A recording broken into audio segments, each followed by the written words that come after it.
Hello everyone, welcome to online classes of polytechnic academy. मैं हूं विकास sir और आज इस सेशन में मैं अपने थर्ड पेपर का इंट्रोडक्शन दूंगा। मेरा जो थर्ड पेपर है उसका नाम है fundamental of basic electronics and digital electronics. तो आज मैं इस सेशन में 3 पॉइंट पे बात करने वाला हूं। फर्स्ट पॉइंट होगा सिलेबस, सेकेंड पॉइंट होगा बुक्स और थर्ड पॉइंट होगा इस सब्जेक्ट का इम्पोर्टेंस आपके कैरियर पॉइंट ऑफ व्यू से।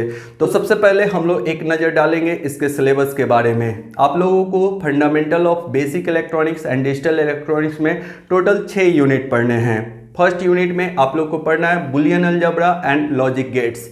सेकेंड यूनिट में आप लोग को पढ़ना है combinational logic circuits. Third unit में sequential logic circuits and data converter. Fourth unit में सेमीकंडक्टर डायोड और फिफ्थ यूनिट में बाईपोलर जंक्शन ट्रांजिस्टर जिसको हम लोग बीजेटी बोलते हैं। और सिक्स यूनिट में आप लोग को पढ़ना है फील्ड इफेक्ट ट्रांजिस्टर जिसको शॉर्ट में एफईटी बोलते हैं। मैं एक चीज़ यहाँ पे क्लियर करना चाहूँगा कि ये जो सिलेबस डिज़ाइन किया गया है एक्चुअली ये 2 डिफरेंट सब्जेक्ट को कंबाइन करके एक नया सिलेबस डिज़ाइन किया गया है।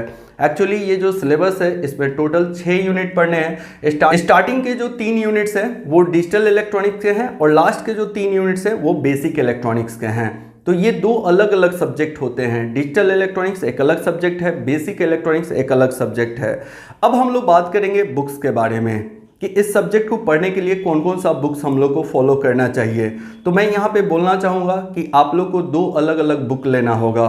बेसिक इलेक्ट्रॉनिक्स सब्जेक्ट के लिए अलग बुक लेना होगा और डिजिटल इलेक्ट्रॉनिक्स सब्जेक्ट के लिए अलग बुक लेना होगा। तो सबसे पहले हम लोग बात करेंगे डिजिटल इलेक्ट्रॉनिक्स के बारे में कि डिजिटल इलेक्ट्रॉनिक्स सब्जेक्ट के लिए कौन सा बुक्स आप लोग को फॉलो करना चाहिए। तो अभी देखोगे स्क्रीन पे मैंने एक बुक को पेस्ट कर दिया है, ठीक ना। यही बुक आप लोग को लेना है जो कि है संजय शर्मा का बुक। सब्जेक्ट का नाम लिख लोगे और राइटर का नाम हो गया संजय शर्मा, ठीक है। तो यही बुक आप लोग को लेना चाहिए क्योंकि इसमें बहुत सारा प्रैक्टिस क्वेश्चन दिया है और डिजिटल इलेक्ट्रॉनिक्स एक ऐसा सब्जेक्ट है जिसमें बहुत सारे आप लोग को प्रैक्टिस क्वेश्चन करने होते हैं। आप जितना ज़्यादा प्रैक्टिस क्वेश्चन करोगे आपका ये जो पेपर है उतना ज़्यादा स्ट्रॉन्ग हो जाएगा, ठीक है। तो प्रैक्टिस क्वेश्चन के साथ साथ इसके कंटेंट्स भी काफ़ी अच्छे हैं। पहले यही बुक आप लोग को फॉलो करना चाहिए, ठीक है। उसके बाद अब हम लोग बात करेंगे बेसिक इलेक्ट्रॉनिक्स के बारे में कि बेसिक इलेक्ट्रॉनिक्स सब्जेक्ट को पढ़ने के लिए कौन कौन सा बुक आप फॉलो कर सकते हैं।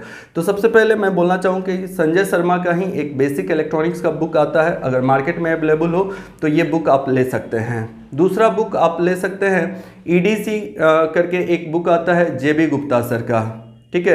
Electronic devices and circuit, writer का नाम है जेबी गुप्ता, अभी आपके स्क्रीन पे दिखाई भी दे रहा होगा।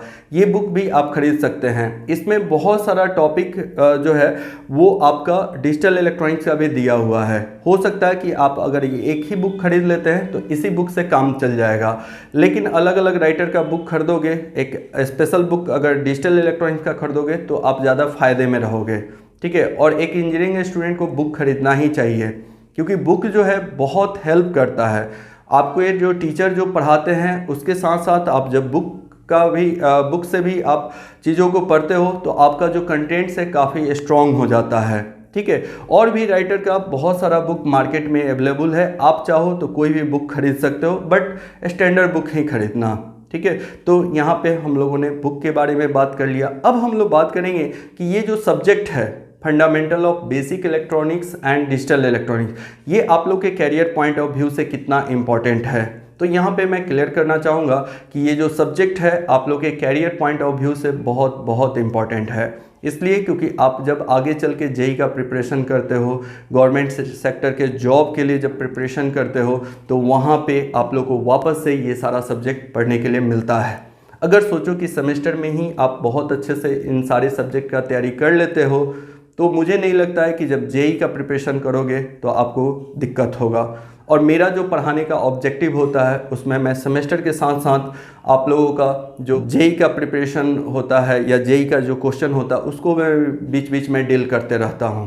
तो आप लोग को एक बेनिफिट मेरे क्लास से ये मिलने वाला है कि आपका सेमेस्टर के साथ साथ आपका जेई का भी प्रिपरेशन हो जाएगा, ठीक है। तो बेसिक इलेक्ट्रॉनिक्स और डिजिटल इलेक्ट्रॉनिक्स आप लोगों के लिए काफ़ी इंपॉर्टेंट सब्जेक्ट है, ठीक है। और एक चीज़ और ठीक है। ये जो बेसिक इलेक्ट्रॉनिक्स का 3 यूनिट देख रहे हैं आप लोग, आगे चल के नेक्स्ट सेमेस्टर में भी आप लोगों को इसी का अगला जो सब्जेक्ट है वो पढ़ने के लिए मिलेगा।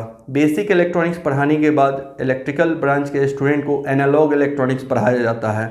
एनालॉग इलेक्ट्रॉनिक्स उन्हीं स्टूडेंट को अच्छे से समझ में आता है जिसका बेसिक इलेक्ट्रॉनिक्स क्लियर होता है, ठीक है। बेसिक इलेक्ट्रॉनिक्स के अगर आपको टॉपिक नहीं आते होंगे तो आप एनालॉग इलेक्ट्रॉनिक्स में कभी भी अच्छा नहीं कर पाओगे। इसलिए क्योंकि जो एनालॉग इलेक्ट्रॉनिक्स होते हैं, ठीक है, उसमें जितने भी सर्किट, जितने भी कंपोनेंट्स हम लोग डील करते हैं वो सारे के सारे बेसिक इलेक्ट्रॉनिक्स में हम लोग पढ़ाते हैं। तो बेसिक इलेक्ट्रॉनिक्स को अच्छा कर लोगे तो आगे का और भी बहुत सारा सब्जेक्ट अच्छा हो जाएगा, ठीक है। तो एक तो एनालॉग इलेक्ट्रॉनिक्स हो गया। आगे चल के फिर आप लोग का पावर इलेक्ट्रॉनिक्स एक सब्जेक्ट मिलेगा पढ़ने के लिए, जो कि काफ़ी इंपॉर्टेंट सब्जेक्ट होता है। आपके कैरियर पॉइंट ऑफ व्यू से भी इम्पॉर्टेंट होता है, सेमेस्टर के पॉइंट ऑफ व्यू से भी इम्पॉर्टेंट होता है, ठीक है। तो पावर इलेक्ट्रॉनिक्स को भी अच्छा करने के लिए बेसिक इलेक्ट्रॉनिक्स क्लियर होना चाहिए, ठीक है। तो बेसिक इलेक्ट्रॉनिक्स से रिलेटेड आगे बहुत सारे ऐसे सब्जेक्ट मिलेंगे, ठीक है ना। इसलिए बेसिक इलेक्ट्रॉनिक्स को बहुत अच्छे से पढ़ना है। डिजिटल इलेक्ट्रॉनिक्स के साथ साथ बेसिक इलेक्ट्रॉनिक्स से भी अच्छा करना है। मैं ऐसा नहीं बोल रहा हूँ कि डिजिटल इलेक्ट्रॉनिक्स अच्छा नहीं करना है। डिजिटल इलेक्ट्रॉनिक्स से भी अच्छा क्वेश्चन पूछा जाता है आपके जेईई एग्जाम्स में, ठीक है। तो सेमेस्टर के साथ साथ आपको वो भी ऑब्जेक्टिव क्लियर होना चाहिए कि आगे चल के क्या करना है। अगर आगे चल के जेईई बनना है, आगे चल के बीटेक करना है, तो आपका पढ़ाई डिप्लोमा लेवल का इस तरीके का होना चाहिए कि आगे जो भी प्रिपरेशन कीजिएगा या आगे जो भी आप हायर स्टडी में जाइएगा तो उसमें आपको कोई दिक्कत नहीं होना चाहिए। जो स्टूडेंट सेमेस्टर में ही अच्छे से हर एक टॉपिक को पढ़ लेते हैं, उनको आगे जो भी करना होता है, जैसे जेईई का प्रिपरेशन करना होता है, बीटेक करना होता है, इवन एमटेक तक कोई दिक्कत नहीं होता है, ठीक है। तो ये बात समझ में आप लोग को आना चाहिए, ठीक है। तो ये सारी बातें हम लोग कर चुके हैं। तो टोटल आज के सेशन में हम लोगों ने 3 टॉपिक पर डिस्कस किया। पहला हमारा टॉपिक था सिलेबस, दूसरा हमारा टॉपिक था बुक्स, और तीसरा जो टॉपिक था वो था इम्पोर्टेंस ऑफ दिस सब्जेक्ट। तो आई थिंक कि हर एक चीज़ क्लियर हो गया। तो आज के सेशन में बस इतना ही। नेक्स्ट सेशन से यानी कि नेक्स्ट क्लास से मैं अपना सब्जेक्ट स्टार्ट कर दूंगा, जो कि आप लोग काफ़ी इंजॉय करने वाले हो। Thank you.